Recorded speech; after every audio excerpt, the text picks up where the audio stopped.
we will, yeah, it's being recorded right now. Okay, so let me start. Thank you for the reminding.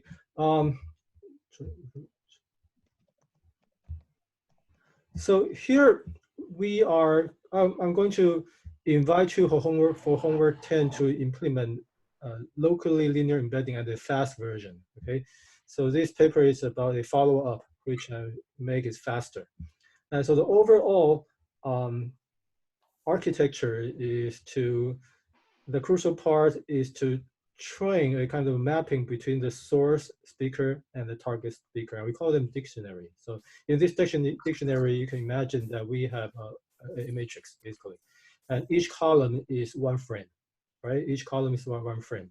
And we also call them, to be able to facilitate voice conversion, we need the source dictionary and the target dictionary to have the same content in terms of what exactly is being said, okay? What are the sentences? What are the utterances? Okay? So in this homework, the first of the two homeworks, in the following 1 week or so, I want you to, each group to set up your own parallel corpus, which means that you define one person as a source, another person as a target, and the two of them should speak the same sentences, same utterances. And I will leave it open for you, leave it free for you to try to find what exactly the content you want to be working on. So far, so good? Is that clear so far? What's the meaning of parallel corpus? Very clear, yes. Okay, good. All right, so then locally linear embedding, local meaning that near every frame. So every frame is a vector in a using vocoder representation, okay? So I'm sure that TA has already introduced what vocoder examples, and you have the starting code for that. And in particular, you will be working on one component. So vocoder gives you three output. So the analysis is each frame is represented by the fundamental pitch, the fundamental frequency, plus the spectral envelope, plus what is called the AP periodicity component, right? And for these two homework, and also in this paper, we only deal with the spectral envelope. Right. So the idea is to find a mapping from the spectral envelopes of all the frames of the source speaker to that of the target speaker, and you'll find a linear transformation basically. Okay, locally linear transformation, meaning that for every, so imagine that your features are all vectors in a, let's say, 72-dimensional space. That's in this paper, 72-dimensional space. Then you have vectors in this high-dimensional space. And for every input frame, you will try to find some of these nearest neighbors, okay? And you want to, in the homework, you are required to represent every vector as a linear combination approximation by its nearest neighbors, okay? The by linear combination, then let's say if you find 1024 nearest neighbors, then you are going to approximate your input frame as a linear combination of these 1024 vectors. Okay, and so since we're talking about linear combination, then you'll be working on dealing with 1024 linear combination coefficients, using which you linearly combine the source frames to approximate any input frame. Okay? And then to do the voice conversion, then the idea is very simple. Basically, you just apply the same linear combination coefficients, but then combining the vectors in the target dictionary. Same coefficients, and you find, because now by the end of homework 8+9, you will implement this alignment, okay? Because the source dictionary is now aligned to the target dictionary. So every frame here, every column here is mapped to a column over there in the target domain, okay? And so that's the idea. So apply the same linear combination coefficients, but then now the basis vectors become those that you collect from the target dictionary. Okay, so that's kind of the overall idea. I want to point you to a few important sentences. I was reading this paper again this morning. So nice introduction, though. Assuming that the local structure of the source speech space and that of the target speech space are similar. So what do you mean structure? So roughly speaking, we are thinking of frame as all the exemplars. So we call every frame in our database an exemplar. Okay, 一个范例或什么 exemplar. So and they are scattered in the 72-dimensional space, but not they don't fully occupy the entire space. Okay, so you can consider that locally every space is maybe the occupation is kind of sparse.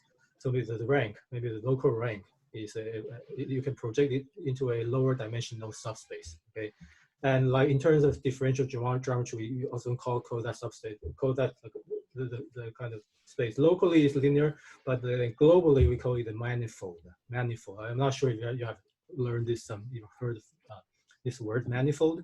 It's a term borrowed from differential geometry. 是微分几何的一个词 manifold. It occurs right here. Manifold learning. Okay, so 流行中文翻译成流行不是流行歌的流行，是形状的形，流行所以manifold learning.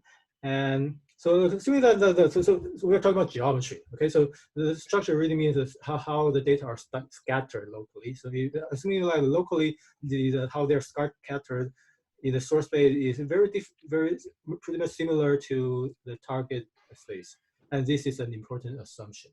Okay, we just by accepting that as a matter of an assumption. If this assumption is logically correct, then we can use what is called the locally linear locally linear embedding. Locally linear embedding to find the relation between the source spectral feature vector and its neighboring exemplars. Okay. Exemplars, that's what I just mentioned, the 范例. For every frame you find its neighboring, its neighbors, basically, k nearest neighbors. Okay. And then apply this relation. You find the relation of it with regard to the neighbors. By that we mean linear combination. Okay. Find the best linear combiner, and then you will apply the same relation to the corresponding target exemplars in the target space. I have a question. Yes. Is there any intuition behind having 72?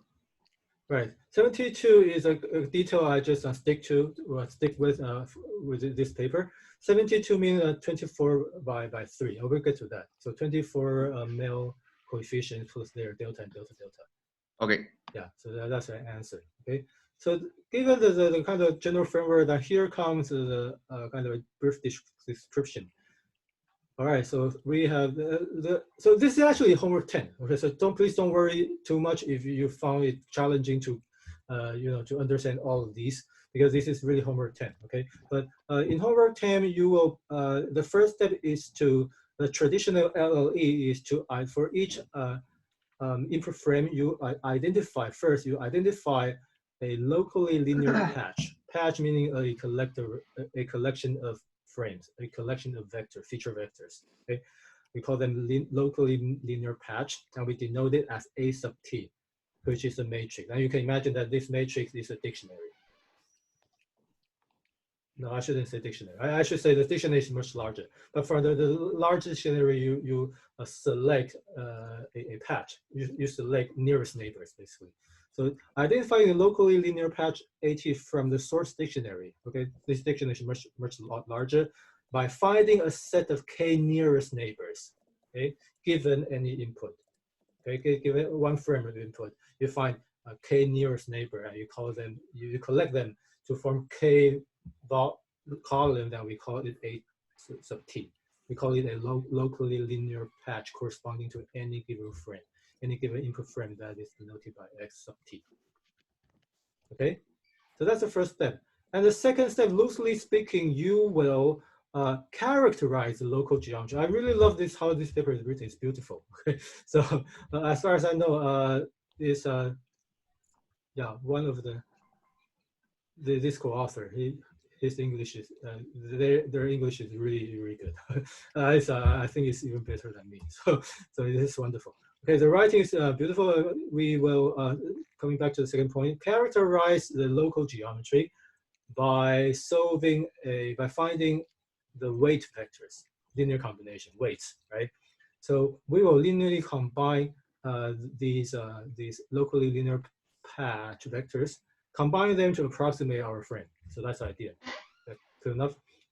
By that we minimize the L2 error, reconstruction error. Okay, so far so good.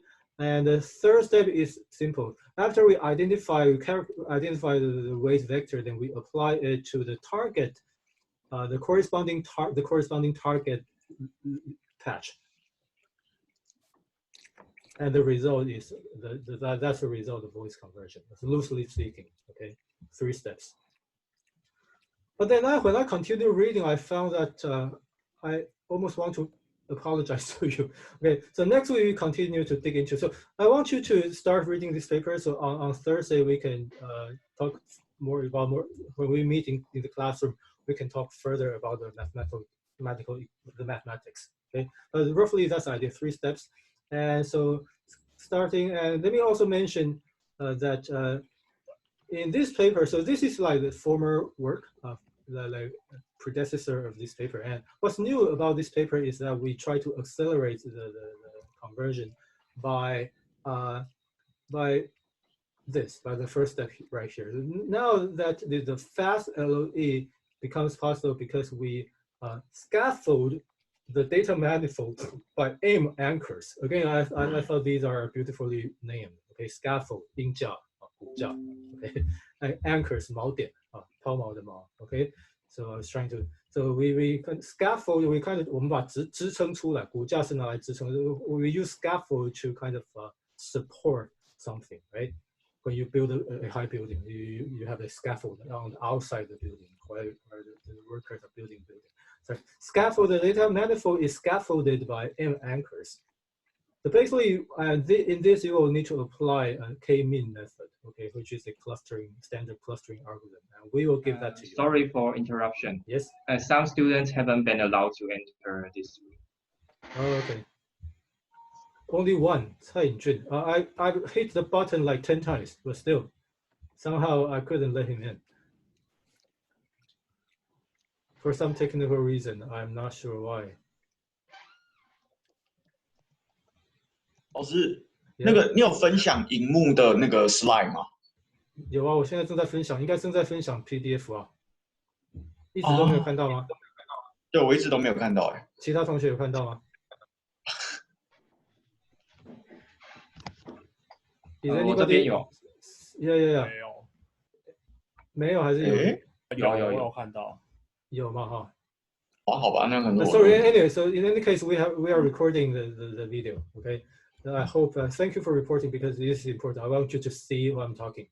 To see where I'm pointing at, where I'm highlighting. Okay. So I need to apologize. 蔡颖俊，你们同学可不可以跟他那个一下？我不知道为什么我无法让他进来。蔡颖俊，我 hit 了10多次，还是没办法放他进来。好，请同组的同学稍微跟他讲一下目前发生的情况啊。Okay, right. So in homework number 10, you will scaffold the data manifold by applying a clustering algorithm. Okay, the k-means, and then what becomes slightly different is that now for every input frame, you don't find the nearest neighbor to that input frame, but instead you find the nearest anchor points. Okay, and use and replace the local linear patch by the nearest neighbor to that anchor point instead of to every single input frame. And the advantage of doing this is then we can move a lot of steps from online to offline because the clustering can be pre-computed and the nearest neighbors can also be pre-found, just to be found in advance. Therefore, we are enabled. We can accelerate the entire algorithm. So that's the main idea. Any question right here? Any brief?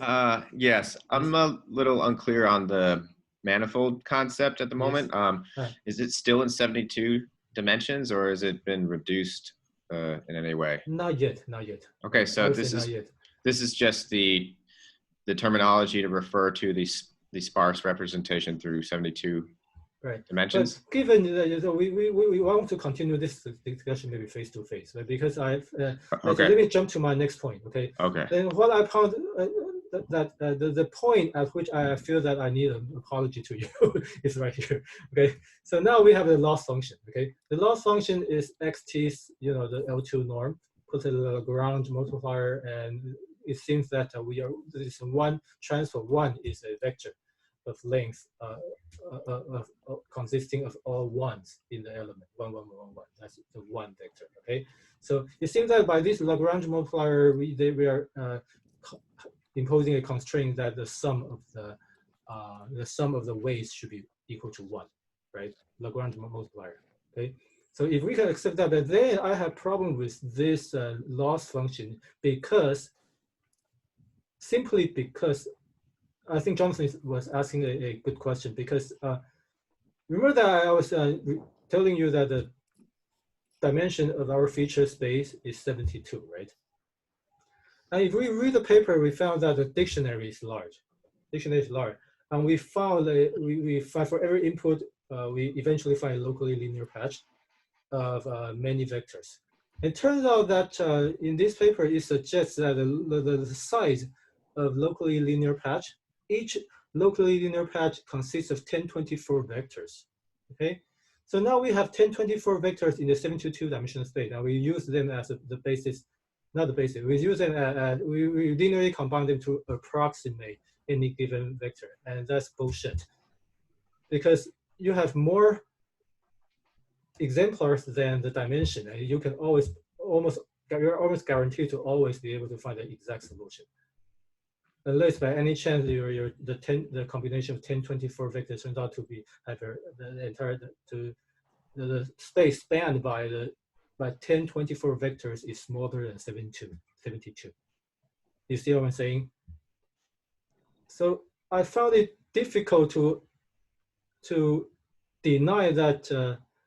I mean, I think something has not been revealed appropriately in this paper, because we have more, or another way to put it, that we have 72 equations by 1024 variables. You almost always can solve it exactly.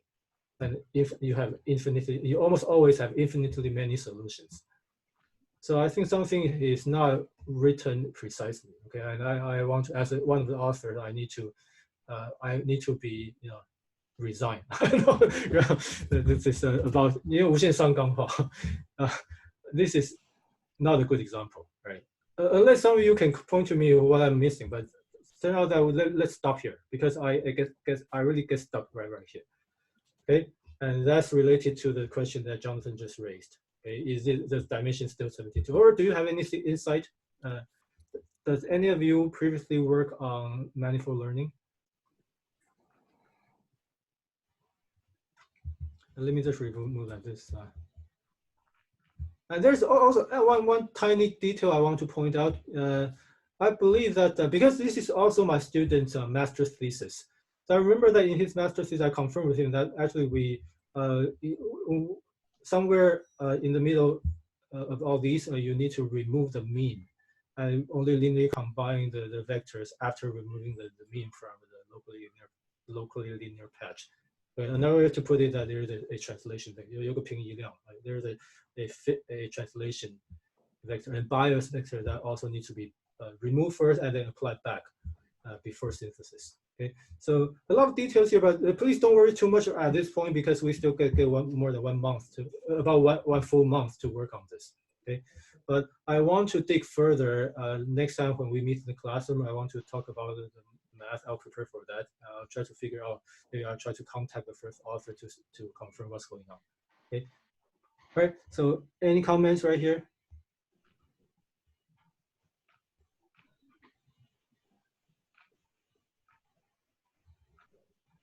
Okay. So since we start now, I want to let you start discussion, and I would like you to decide on what's the speech content, or what is your parallel corpus. I mean, what kind of words, what kind of utterances would you choose Chinese or English, okay, as you want to work on, okay, we want to work with. And so that's one thing. And what else?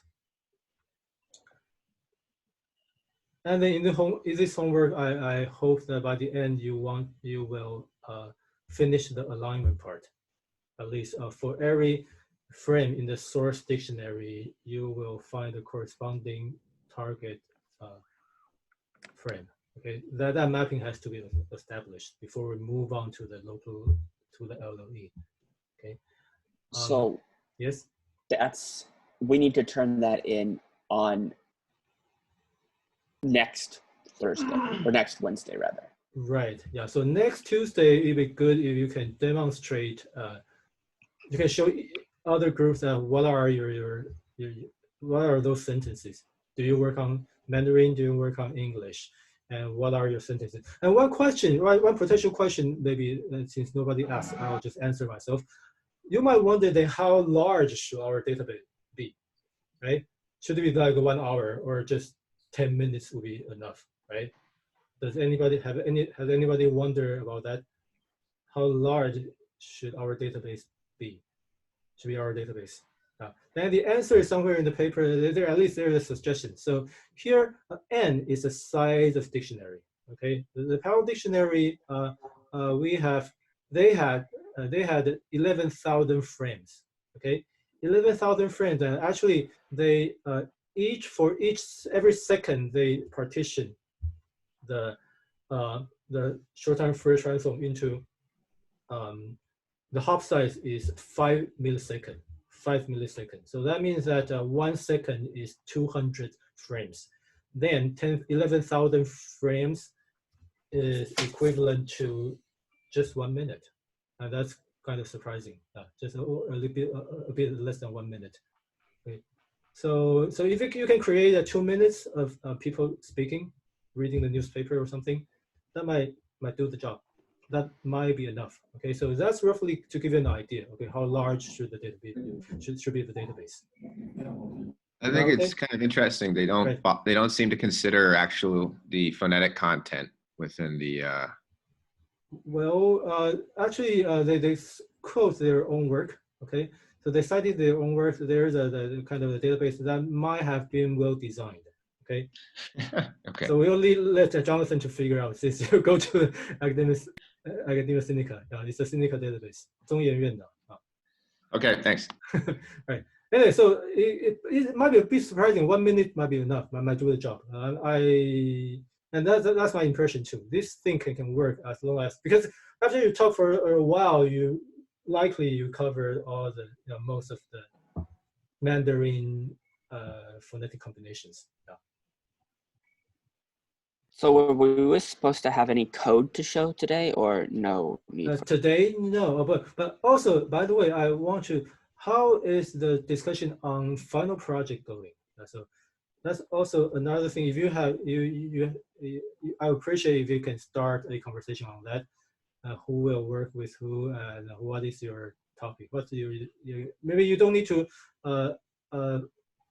completely decide on your topic right away, but at least start the conversation. And I would like to hear back from you after we meet again in about 1 hour. Okay? Okay. Yeah. So let's say, shall we plan to come back and meet again about in 40 minutes, about 2:30 in the afternoon? Shall we start our group discussion right now? Sounds good to me. Okay. Yeah. So then I'll hit the start. Okay. Thank you for joining me. I'll stop the recording right now. And let me start discussion. Start discussion 分组讨论开始。好 ，Thank you.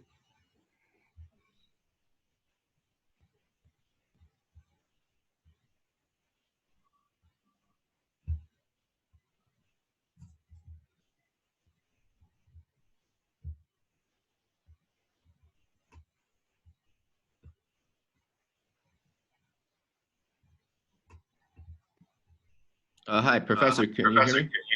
Yes. Okay. I sent you an email. I think probably last night or something about possibly doing a related but different homework for this, because I had been working on a world vocoder implementation. And so I think it would be, at least personally, I know